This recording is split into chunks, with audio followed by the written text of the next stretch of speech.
Great. And for the sake of time, I will just go ahead and get us started and just go over some of our offerings for today.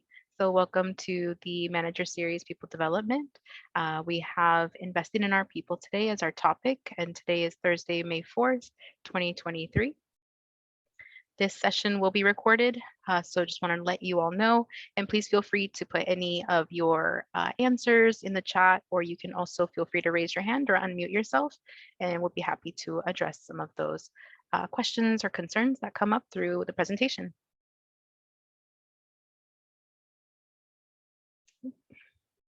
Great. And so just wanted to review with you all the agenda for today. So we will be having a presentation today on reinvesting in our people, and that will be followed by our training resource and information portal. It is also going to be followed by the PhD Appreciate You initiative. And finally, we will be getting some feedback as well as some group announcements towards the end of our time together. And all of our slides will be shared with you all. This recording will also be shared because it does contain some additional links and resources that we would be happy to share with you today. So to get us started, we do have Dr. Jonathan Fuchs today, the Director for Center for Learning and Innovation. And today he'll be presenting on Project Invest. And Jonathan, welcome. I will stop sharing my screen. Great, thank you. And thank you for the invitation to talk a little bit about our Project Invest, which I alluded to during our Population Health Division Town Hall in January, but I wanted to provide, along with Dr. Berta Hernandez, who's joining me, a few more details about this program that really will have an impact on the entire division and provide some new opportunities and funding, which is really exciting. Just to share briefly, taking a step back, as you all know, we have our 10 essential public health services. One of them is building a diverse and skilled workforce, and is a high priority for the division. Actually, one of our 7 True North principles for workforce, which is to create an environment that respects, values, and invests in all our people. And I'd also say they're very closely aligned with that is our focus on equity, which is combating institutional racism through organizational change. And it's really in that context, our workforce development plan has been developed and really influenced the creation of a grant proposal and funding that I'm going to talk about in a moment, Project Invest. And just for those who are less familiar with our work as a branch, CLI has 2 main kind of core areas. In ways that we provide capacity building assistance, or CEBA as we like to call it, which includes information dissemination, training, and providing technical assistance. We focus internally, that's critical. So helping to address gaps in capacity and capabilities that have been identified across the division and within each of our branches. Project Invest, which I'll talk about in a moment. And then we also host pathway programs. So for example, our NIH-funded Summer HIV/AIDS Research Program, which we've been funded over the past 10 years and recently received word that will be funded for another 5 years to host undergraduate students from across the country focused on advancing their skills in research around HIV prevention. And then we also have a population health scholars program focused on MPH students and beyond to be able to create pathways into the population health division. And then we focus on external capacity building assistance. We host community collaboratives, a very robust learning portal at learnsfdph.org, and we lead a CDC-funded capacity building assistance program in high impact HIV prevention. Our workforce development plan is really the architecture for how we're going to address high priority areas in capacity strengthening, capability strengthening, and equity strengthening. We are required through the accreditation process by FAB to have a workforce development plan. It's part of Domain 8. We recently recreated, and I talked about this in January, our reorganized and refocused our priorities for the workforce development plan for the next several years. And that was just released and will actually, and you'll hear more about the TRIP, or the training resource and information portal. the workforce development plan will be posted there for your future reference. We had to determine what the focus would be, and the needs assessment that we did relies heavily on surveys like PHWINS, the Public Health Workforce and Interest and Needs Survey, the Staff Engagement Survey for 2019. We haven't yet received the data from 2023, although we anticipate getting that shortly. And what we learned from that survey will very much influence what our plans are for workforce development. We also rely on HR data because we're looking at the diversity and other factors that look at the makeup of our workforce. And so those data are really important. The Racial Equity and Action Plan is an important guiding principle of the REAP. We also rely on core public health core competencies that have been defined by the Council on Academic Linkages and was last updated in 2021. And then we've conducted over the past couple of years listening sessions with directors, with managers, and with staff to help identify what our priorities are and what some of the activities that we'd be hosting in order to try to address those priorities. So I'm going to shift over to Project Invest, and this is really kind of unprecedented funding that the CDC is providing to health departments nationwide, and very much inspired by the understanding that our workforce needs greater investment on a national scale. The COVID pandemic really identified some major vulnerabilities throughout the public health system. And we're, across all health departments, state, local health departments, territorial health departments, and so have provided $3.2 billion to over 109 jurisdictions around the US to try to strengthen workforce and workforce development, as well as strengthening foundational capabilities. Again, unprecedented and not specific to any one disease, which is really different for CDC funding, because most CDC funding is what we call categorical, whether it's focused in HIV or sexually transmitted infections, chronic disease, or other areas. So for workforce development, we're actually calling this grant locally Project Invest. It's called CDC OE222203, Strengthening U.S. Public Health Infrastructure, Workforce, and Data Systems. Not the catchiest of names, so we came up with a new one called Project Invest. And it stands for Innovations That Value Equity and Strengthen Teams. And so the two main areas, as I mentioned, are workforce development and then strengthening foundational capabilities. And I'll go into some detail about each of these, but the kind of core areas that you'll see in the graphic on the right, equity is at its center, and we'll talk more about those types of investments that we'll be making in equity. Then up in the left, focusing on strengthening our organizational infrastructure, making sure that we have actionable data to be able to improve public health. Training and workforce development is critical. So training staff, instructional design, pathways coordination, that's key. And then also bolstering our external communications. So I really appreciate the way that the request for proposals was developed, particularly around workforce development. They've identified 4 pillars, and we've adopted those. I think it's a really helpful kind of architecture for us to think about how we do workforce development: recruit, retain, sustain, and train. And so we'll talk about some of the focused investments we're going to make in each of those areas. So in terms of recruitment and retainment, we're going to be transitioning several staff that have been supported through other grant mechanisms like the ELC grant, transitioning training staff, equity positions, as well as some of our data staff from TEX or contract positions into permanent civil service positions. So that's a major goal of the grant. And a major goal of the grant broadly for this mechanism is really around recruitment and to try to bolster the workforce at health departments around the country. So we're going to follow suit there. We're also going to hire a designated evaluation specialist that will be used for this grant and for other evaluation activities that the entire division can benefit from. We're also going to invest in a new communication specialist who will be sitting within the Public Information Office to support population health division activities.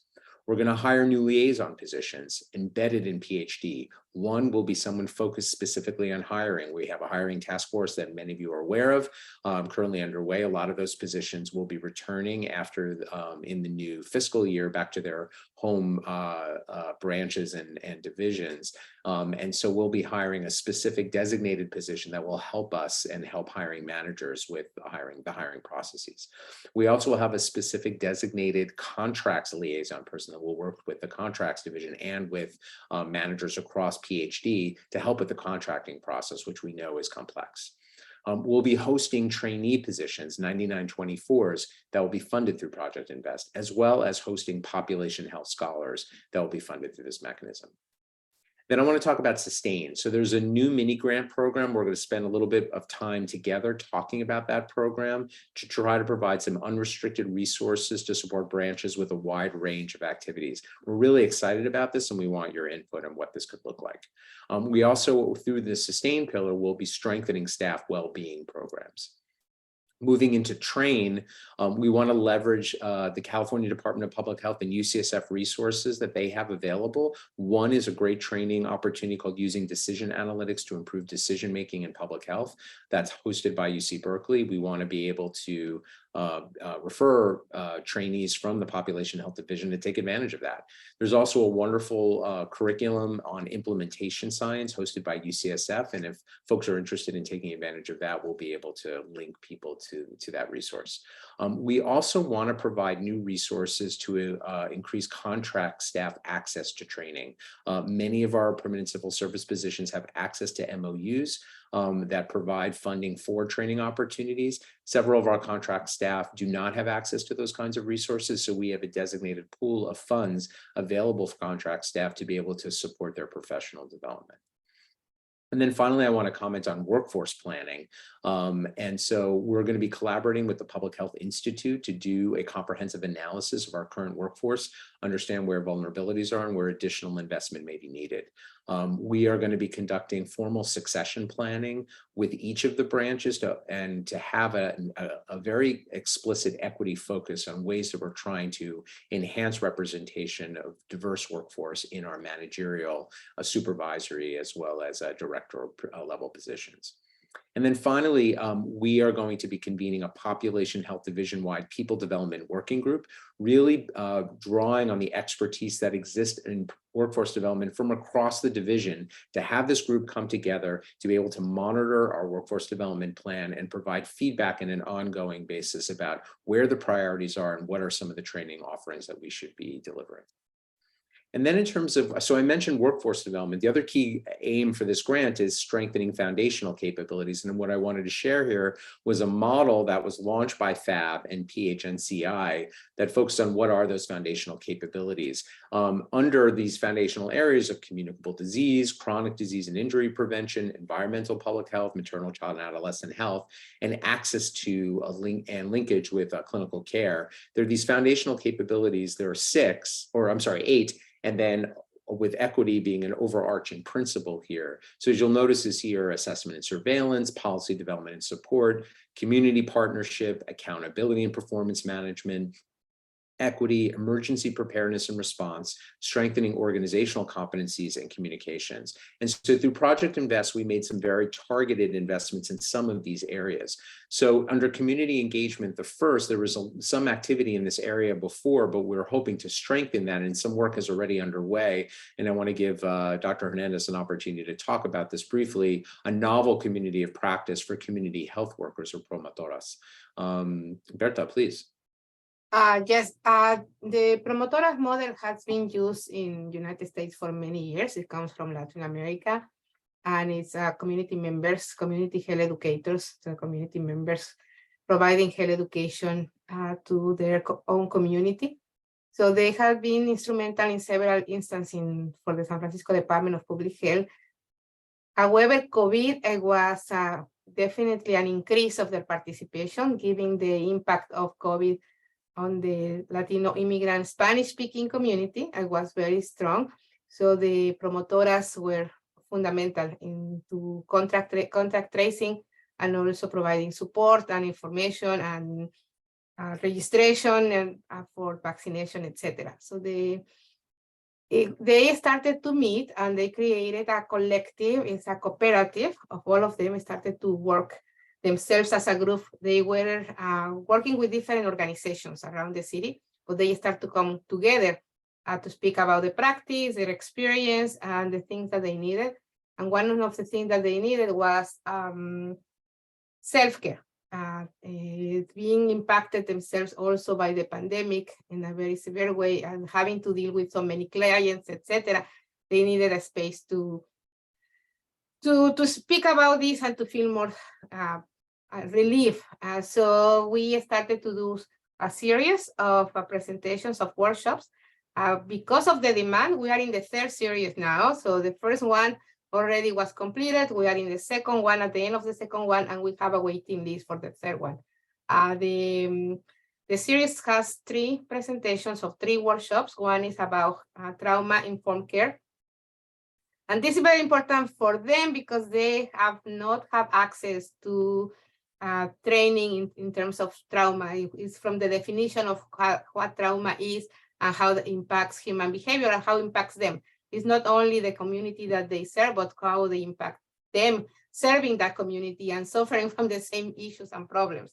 So that's the first session. The second one is about burnout and compassion fatigue prevention. And the third one is on stress management. So it has been very well attended and there is a lot of enthusiasm about it. They are also thinking and planning on a conference, maybe for this year, or if not for the next one. That's great. Thank you so much, Bertha. That's really exciting work. And thank you for your leadership in helping support this next phase of the work. I also want to just highlight that for the first time, we are hoping to host a PhD-wide community advisory group that will look across all of our PhD functions with a particular focus on workforce development. We have a number of advisory mechanisms, no question, through PhD, through all of our work, whether it's HIV or other collective impact efforts where there's strong community participation. But we really don't have something that will allow us to fund lay community members to provide additional insights into our work. And so our idea is that we have put into Project Invest designated funding specifically for lay participants, not just CBO partners, to be able to help guide our work.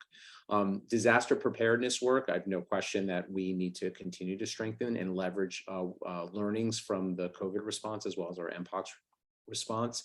And so additional work that we hope to be doing in Visitation Valley and engage in community to strengthen those capabilities. And then what was clearly a need is that our community-based organizations that want to do work with the city and potentially contract with the city, it is a very complex process. So what came out of early discussions was, helping to develop a new online training module for CBOs to be able to kind of demystify the process for contracting with the city. So we hope to develop that over the next couple of years. In terms of communications, making sure that we can reach out to community, whether it's through text messaging or other approaches, there's a real need to kind of, we want to use 21st century tools to be able to support this work. And so through Project Invest, we'll be identifying a consultant with expertise in this area that can provide us some ideas and insights on the types of infrastructure we may need to build in the future so we can more effectively reach out to community. And then there are designated funds for leadership development, for training, and for coaching. And we're really excited about making those available to folks across the division. So what I wanted to do just in the remaining time that we have is talk about this new mini grant program. We want your input.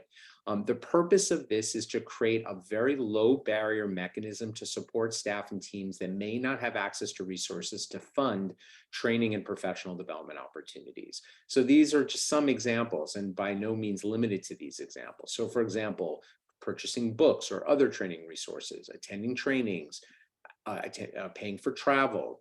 Your team wants to host a retreat. Well, maybe you need funds for facilitation, for space rental, for refreshments.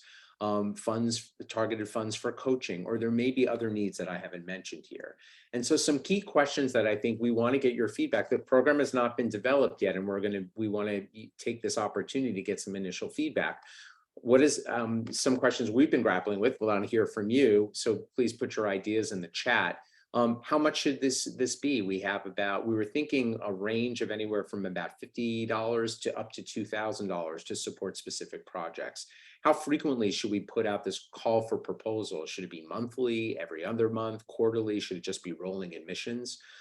Basically, put in a proposal when, you have an idea. What should the content be for this call for proposals? Most likely things like the who's asking for, what you're asking to support, what the budget would be, and then some type of statement that there aren't other funding, there isn't other funding to support or cover those costs. And then we have to talk about what the review process is. What should the criteria be for funding? Again, we're trying to keep this low barrier and very easy for folks to be able to access these funds, but we do need to have some standard criteria.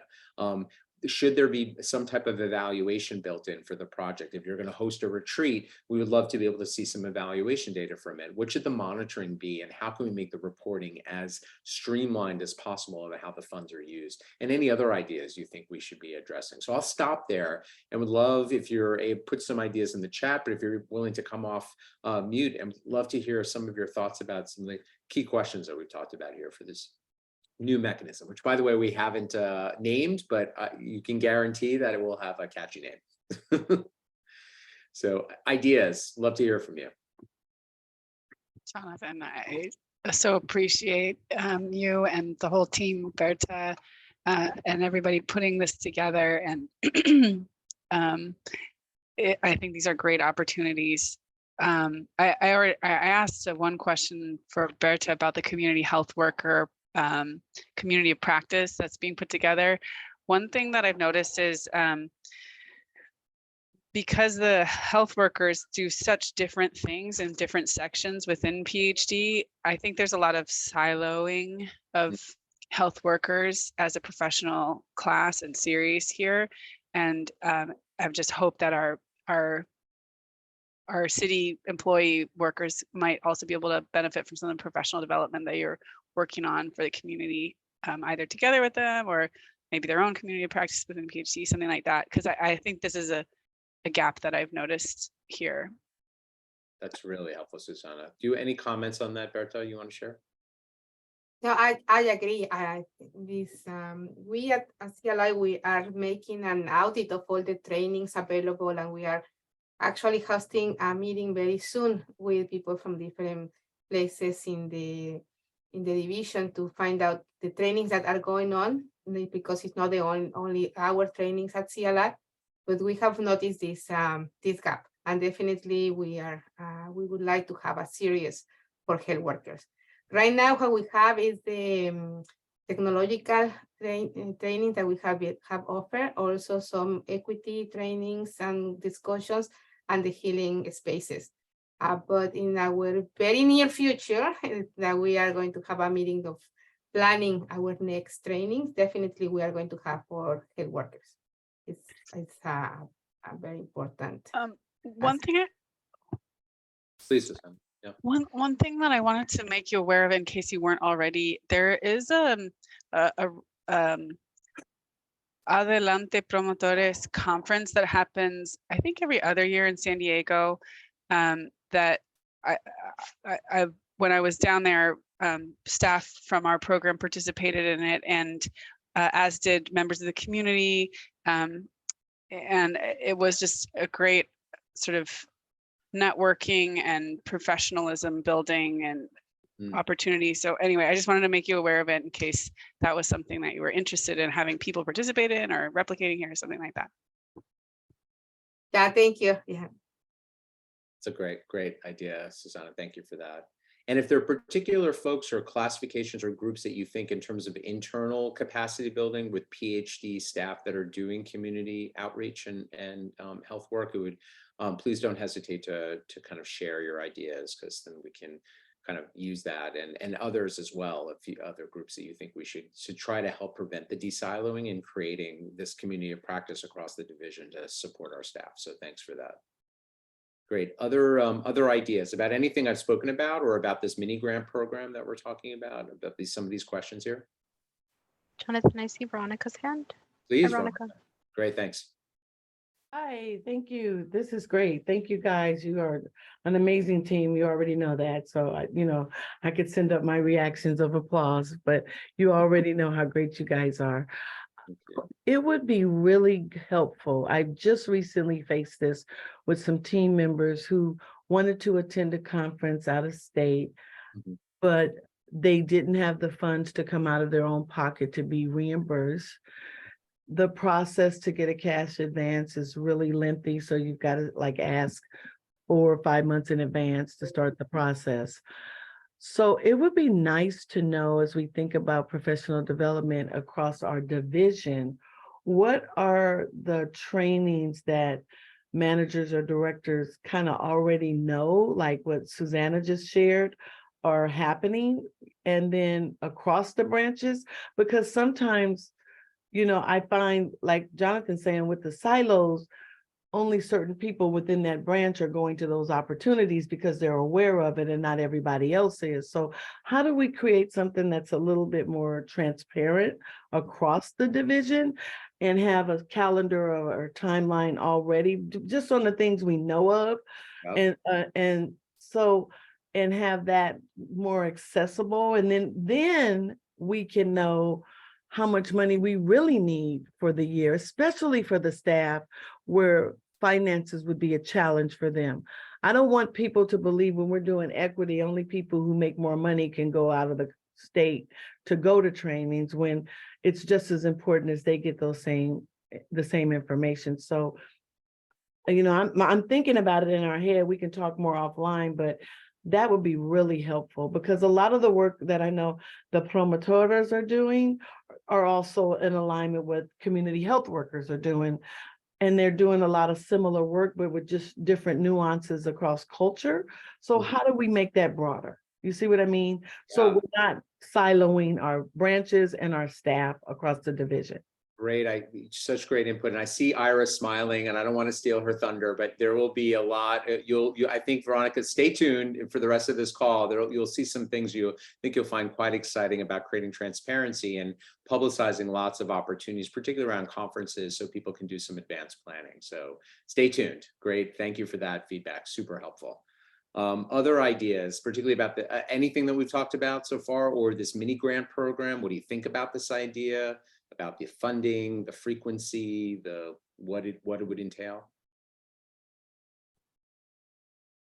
Jonathan, can you go back a slide Yeah, sure. with the examples of things? Yeah.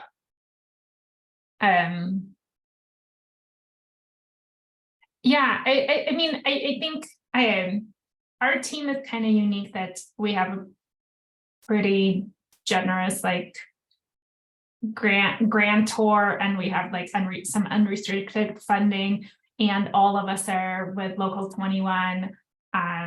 So our team is not exactly experiencing some of the barriers you were describing to accessing that, besides what Veronica had highlighted about having to front a whole bunch of money.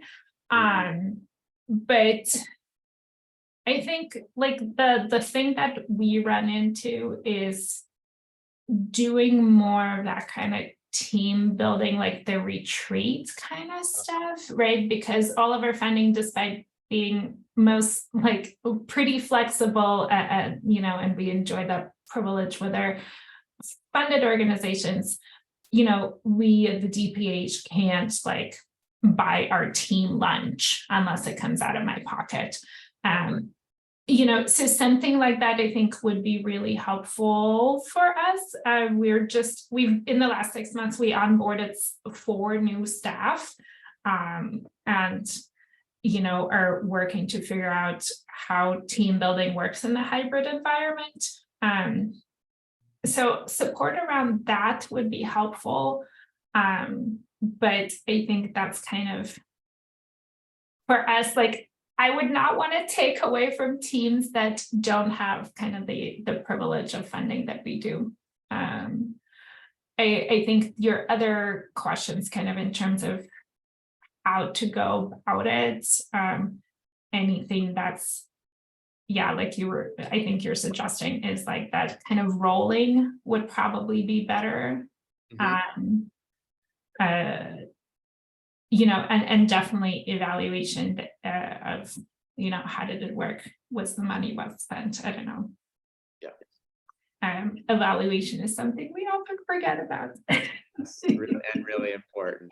Well, we have to, and in part we have to for this, because I would say thank you for sharing about that you do have access to some resources, but some you don't, and we have some flexibility. I have to say this is again unprecedented for CDC. They're going to support refreshments. That does not happen often, right? In a CDC grant. So these funds are going to be sitting for this particular mechanism under Haluna. So we will have a little bit more of a streamlined process for how we'd be able to access those. But I appreciate that, what you shared for us, and there will be reporting, and so we're going to need to make sure we know what we were spending the money on and how there was value added because we were able to resource these. Yeah, and I think, and so another thing that my team does is we do work with the health network and with behavioral health services, and you know, they have their own like bureaucracies, but like in particular, like here's like a very specific example, right? Like we do tobacco cessation programming, and I would love to be able to recognize a staff member or a clinic that went above and beyond to do some sort of like, I don't know, encouragement of performance. But us not being at all like part of the health network, us not being their supervisors at all, like, and again, with that kind of obstacle of like, I can't buy Southeast Health Center lunch because it's all staff. Like, I don't know if that kind of falls under that, but kind of staff recognition. Yeah, like that, like some sort of funds that I could use to thank our partners across, like, and staff across the DPH. So maybe not just PhD. That's something that would be helpful. Great, thank you. We'll definitely consider that, you know, as a potential area that we can fund with this. That's helpful. Great. Any other ideas? And I'm looking at the time. I want to make sure we have time to transition to the next topic, but anything else that folks want to provide? Any last thoughts about this mechanism? And this will not be the last time. If you don't provide any input now, there will be other opportunities, but we're going to be building this out over the coming months. Thank you, Jonathan. I'm also placing a link in the chat, and it will be sent out for those who would also like to give us some further thoughts on the Jamboard in the chat. But Christina, I do see your hand up. Yeah, just quickly, I had to step away for a quick second, so No sorry if I'm repeating anything, but to Marina's point, and you may have talked about the fact is that there is some kind of a policy that you can't purchase lunch for just DPH employees, and I don't know if that has to do with funding source or more, but anyway, just that. Yep. And so don't rehash if you already covered it, but I was really wanting to comment on the mini grant program. I would love for the ability to do a rolling application. I know that might be hard on staff, and that might be hard to plan and things like that, but I think that would be that'd be your vote. So I think my vote. Yeah, we'll have to figure out. And again, I think it's the balancing act of feasibility, because we'll need to, people need time to prepare these. We'll need to have a review process in place. So trying to figure out what's going to be expeditious and low barrier, but also, recognize the staff time involved. So thanks for that. And then, yes, in terms of your first point, I think we have to be adherent to policy, to obviously DPH policy. And we're going to do our best to be able to navigate what this grant is supposed to be trying to do and the flexibility that is inherent in its design and intent, and what we have to adhere to through the city. So we'll work through that and do our best to try to come up with a plan to help meet these needs. So thanks for that. All right, I'll because I know we're at near the end of time. So thank you again. And Adriana, thanks for providing the link. And so keep your ideas coming. This is really helpful. And I just want to take a moment and thank Berta, Nancy Yu, who's been our grants administrator for this program, Edisita, Seth, Veronica, thank you for all the input that went into as we developed this proposal in our workforce development plan and oversight. Daisy and Susan for again for their leadership and thought partnership as well. So with that, any final questions, please feel free to put them in the chat. Please be in touch. You know how to get in touch with us. And thanks for the time to share a little bit about Project Invest and more to come.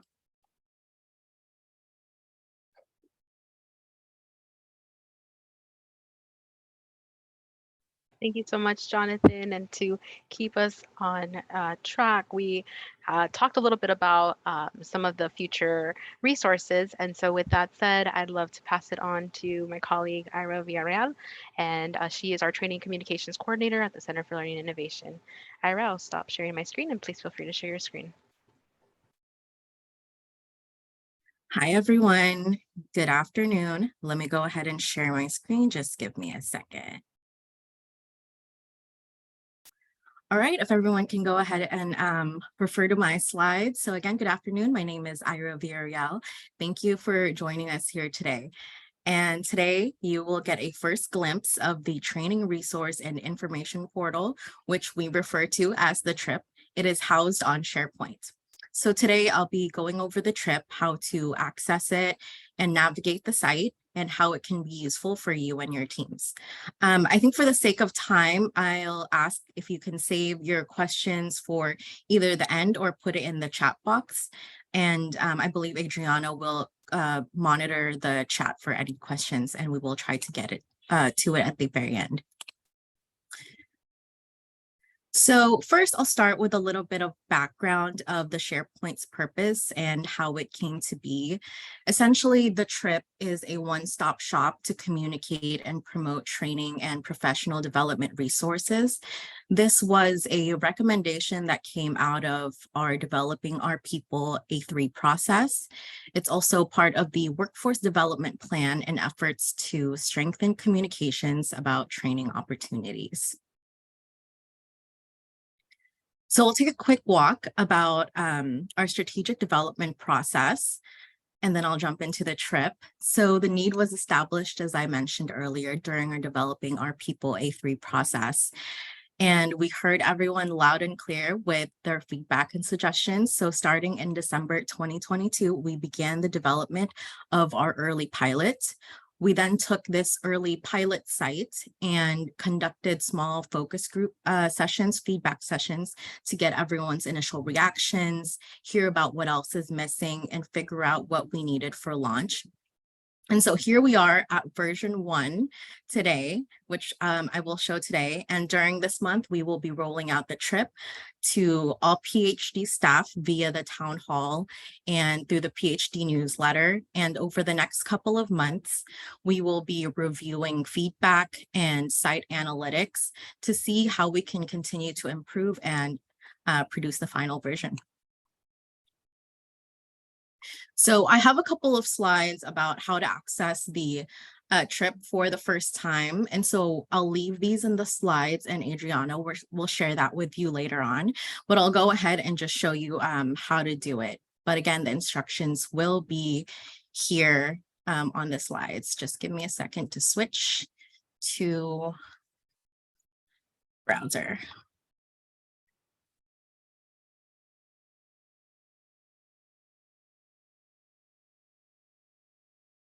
Okay, so here we are at the homepage of the TRIP. But how did I get here? So if you are accessing it for the first time, I'm assuming you're already logged into your Outlook. You're going to go ahead and press the square grid next to the Outlook logo. You're going to click on the SharePoint under your apps. And once you're here, you're taken to a dashboard of SharePoint sites that you follow. And if you already follow the TRIP, it will automatically show up here every single time you access it. However, if it is your first time accessing the SharePoint, you'll go ahead and click on the search bar, type in TRIP. You're going to see the TRIP on the search. And you're going to follow us by clicking the star on the right-hand side, and then it'll automatically show up in your SharePoint every single time. Another very cool way to access the SharePoint is by adding it to your bookmarks. As you can see, I have the trip on my bookmarks and I can easily just click on it and I'm taken to the homepage. And so I'll go ahead and walk through the homepage and the main menu items. As you can see here, we have our Welcome Team PhD logo introducing our site. And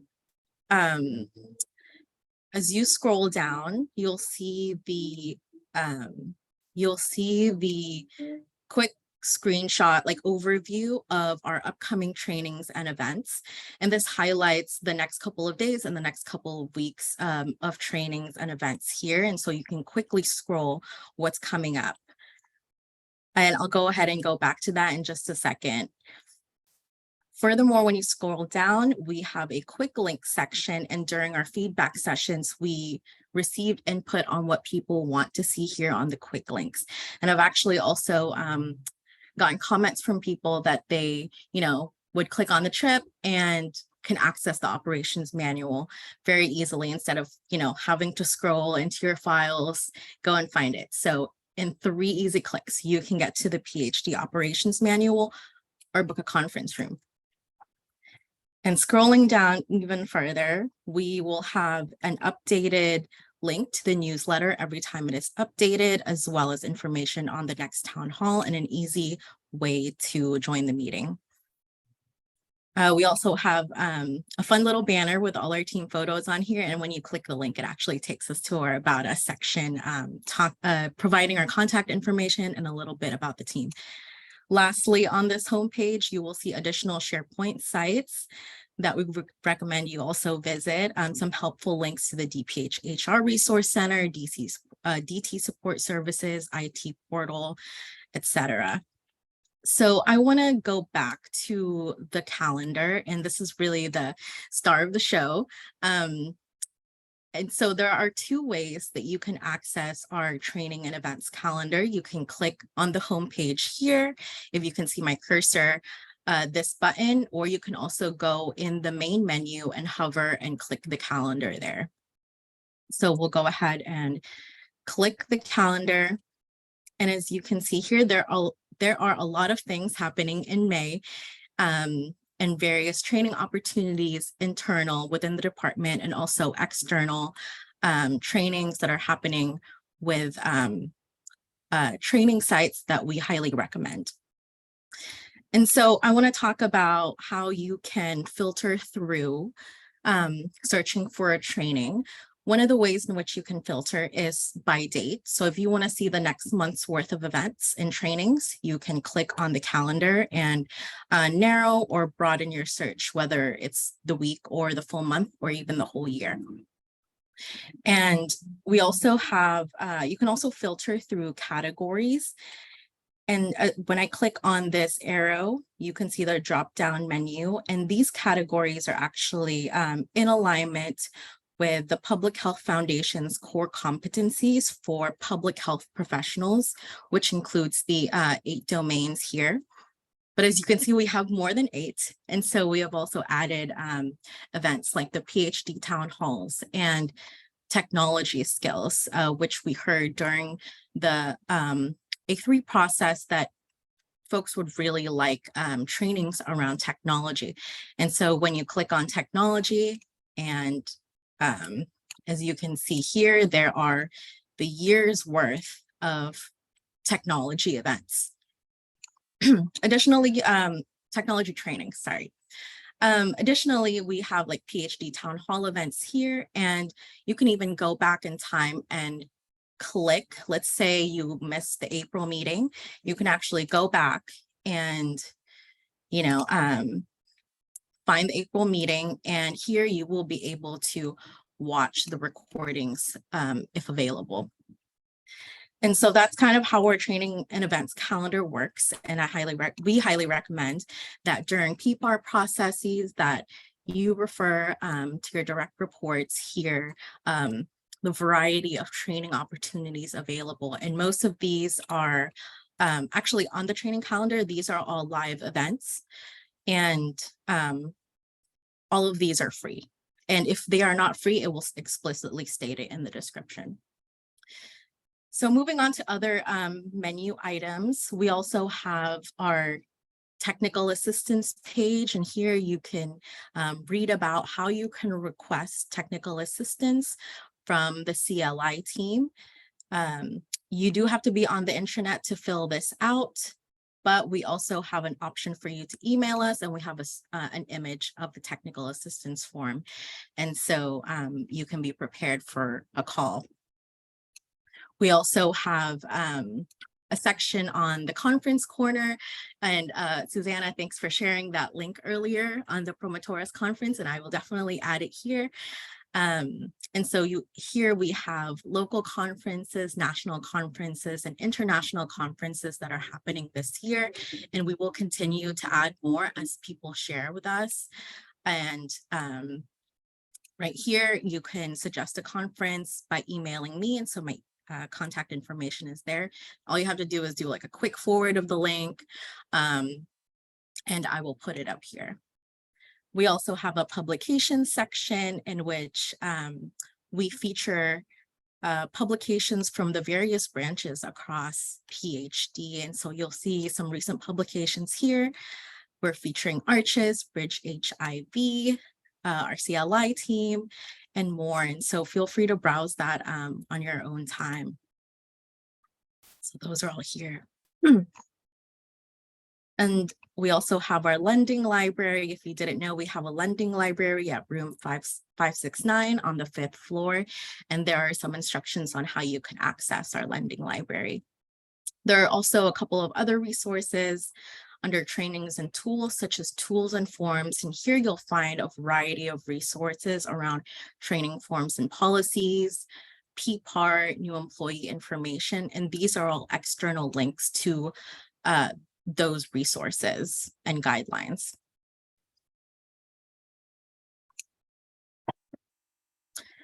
And lastly, there's also training sites here, so you can discover trainings and local and national training sites.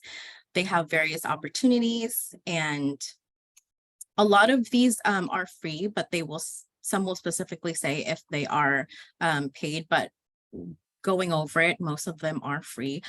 A lot of them also offer in various format, like self-paced courses and hybrid. So we have Learn SFDPH here. We also have HR sources and other training sites like Nacho and the Public Health Training Network. And there's descriptions on how you can access and whether or not you will need a registration for each event or for each site. So this is all very exciting, and I'm glad to have shared it with you today. I actually have some information on how you can provide any suggestions or reach out to us for help. So on the homepage, you can tell us what you think about the trip by clicking this forms link, and it will take you to a forms that's taking a while, but 3 simple questions if you would recommend trip to a colleague, if you had any feedback on how we can improve, and anything else you'd like to see.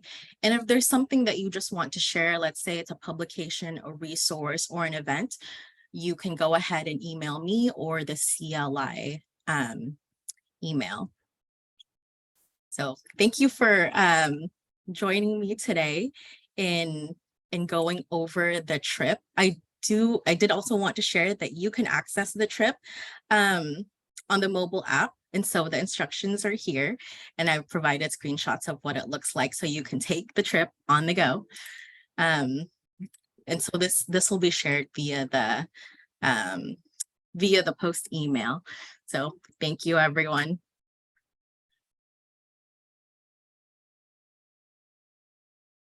Thank you so much, Ira. That's amazing for all of your work, and for everyone's continuing support as we move forward with the new trip. So please take a trip as soon as you can. And we do have a few minutes to have any questions before we go ahead and proceed with our next presentation. Great. And in the meantime, Hi. please, oh, sorry, go ahead, Jessica. Oh, I was just like I was just about to type it. I was just like, oh my gosh, this is so amazing, because I was just looking for something exactly like this. And sorry, I might have missed it. Did you say it is live now, or we're waiting until, like, to share with our staff until the PhD town hall? No, it's actually up and live right now. And so Oh, amazing. I provided the instructions on how you can Mhm. access it for the first time, or you can actually just share the direct link. Great. Thank you so much. This is perfect. Thanks. Thank you so much. And I do realize we are coming close to time. However, this is a recorded meeting, and we would love to share this for any of you that need to step out. Our final presentation, which we will be discussing a new initiative called Appreciate You. And this initiative will be presented by Derek Schlinsinger. He is our UC Berkeley MPH scholar for the Center for Learning and Innovation. And Derek, I will stop sharing my screen. Please feel free to share yours. Excellent, thank you.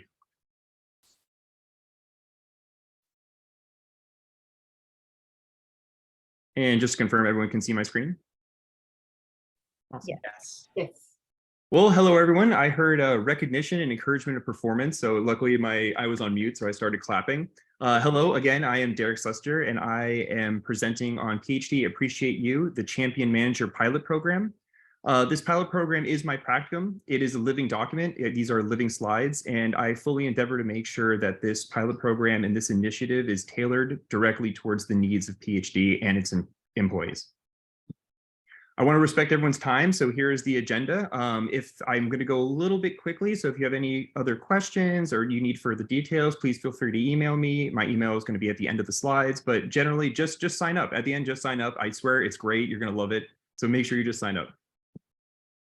I edited a small video, and it's about 1.5 minutes of kind of the general overview of what we're going for PhDU, and so please enjoy.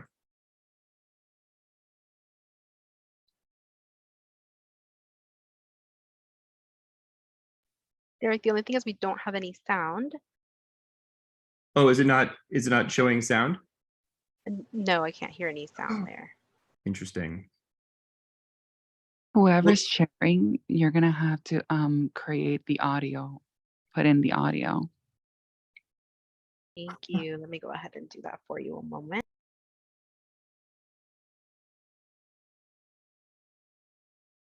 I'm very excited about this video. I edited it myself. It took about 2 years off my life. I am now going gray, as you can see. I have a newfound respect for all my friends that are in the entertainment industry, especially animation. Unbelievable. Wow. Okay, he's a comedian. Oh my God, my mic is on. Sorry. That was fine. No, thank you. I'll Great, take it. Veronica. And as we're waiting, I also have 4 rescue good kittens one. that are sleeping next to me. This is Tiny Tiger. A lot going on. Super cute. Thank you. All right, Derek, you want to give it a try? Yes.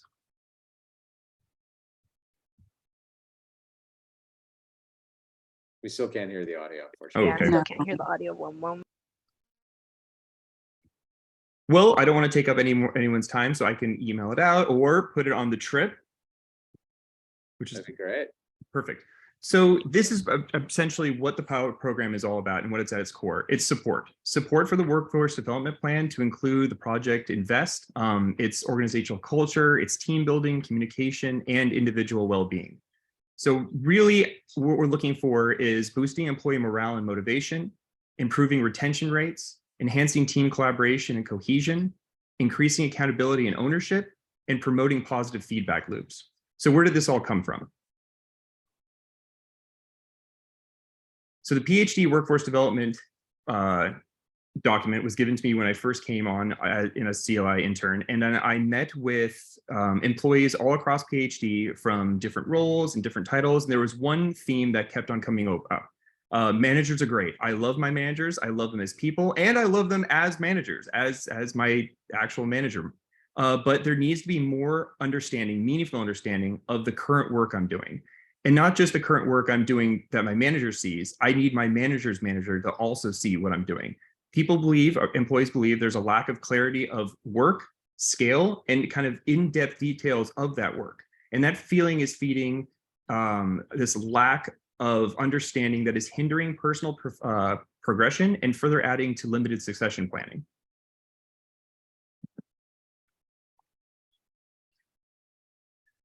Appendix 1, People Development A3. I gave an A3 talk last week, so I was very excited to go into this as well. So looking at the cause and barriers that were addressed for poor retention and limited succession planning. Number 2, addressing burnout and workload. PhDU will address burnout and workload, as well as support communication skills, not only between team members, but between team members and their manager, and team members with directors and all the way up the chain. So we are looking for champions. So what are we doing here today? So today I'm looking for managers that want to step up and champion our program. So today you can sign up on a Google Sheet that we have at the end of the presentation that should also be in the chat. So at the core, there will be weekly Canva announcements that are emailed to participating managers on Monday. And managers then share the Appreciate You tips and weekly challenges with their team for implementation throughout the week. Managers will also be asked to share their team's work with their managers, their directors, and create a kind of a transparent vision of individual contributions and work being accomplished. I'm sorry, I literally just had a kitten run across my lap with their sharp claws.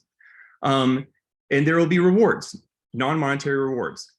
Small air plants recognizing the accomplishments with details on how their work impacted the team and the organization. And we're looking for air plants. I know that Ops has already used air plants at some of their clinical sites. We're just going to continue on doing that because we support greenification. And hopefully the funds are donated by a CLI budget and the mini grant, looking at Dr. Jonathan. And at the end of every month, using SurveyMonkey, the managers and directors and the managers' team members will all gauge the effectiveness of PhDU. We'll constantly be improving based on the reactions that we get. So something I really wanted to make sure is that we don't want managers to change who they are. We don't want them to change their leadership style. We don't want to put managers in a position where they feel like they have to adhere to our trainings or else. We're really focusing on authentic leadership. If anyone's familiar with the 6 leadership styles, or Daniel Goleman, who's a Harvard psychologist who focuses on emotional intelligence, the most authentic way to show appreciation is by being your authentic self. If you're not comfortable with having a team huddle and then saying it at that moment in a group, you feel more comfortable just doing it at one-on-one, via email, via a Canva, we're really trying to promote that you, the manager, provide the feedback and show that you are recognition your employees to the most authentic self that you need to be. And why does this matter? So sometimes we get too built up on the team, the organization. This has an individual effect. Everyone I spoke to throughout the organization is the individual.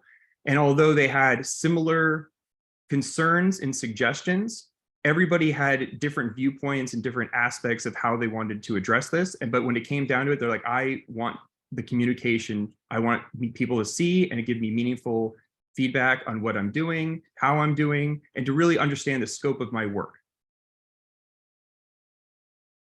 So why air plants? So there are many non-monetary recognition methods. And I think, and Ops has also agreed, that greenification is one of the best ways to show people appreciation, public recognition, while also creating healthy living spaces, healthy, pretty living spaces. Again, funds will be taken from between Ops and the CLI, hopefully for a small grant, and that will all be provided to managers from between Ops and CLI.